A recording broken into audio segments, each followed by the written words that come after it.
Речь в основном идет о контрафактной продукции. Наиболее часто подделывается продукция, пользующаяся высоким спросом у потребителя благодаря отличному качеству. В этом случае материальный и моральный ущерб несут не только потребители, но и предприятия, чей фирменный знак был подделан. Ведь потребитель, купивший фальсифицированный товар с фирменным знаком известного предприятия-изготовителя, утрачивает к нему доверие. К нам обратился основной импортер алкогольной продукции.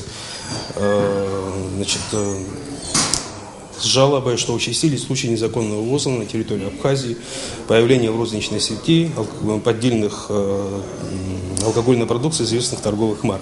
За указанный период из торгового оборота таможенными органами Абхазии были изъяты более 500 бутылок различной алкогольной продукции, свыше 200 литров этилового спирта, порядка 1700 пачек табачной продукции. Административные материалы составлены на недекларирование товара в момент перемещения через границу, а также за приобретение, хранение и распоряжение товарами, ранее ввезенными с нарушением таможенных правил. Конфискованная фальсифицированная алкогольная продукция будет утилизирована. В целом, работа правоохранительного блока Государственного таможенного комитета осуществляется не только на участке границы с Российской Федерацией, работа проводится на внутренней таможенной территории страны, это непосредственно в объектах, а также на участке границы с Грузией. Та часть товара, которая здесь представлена в данном случае, эти товары, которые поступили незаконно через российский и абхазский участок границы.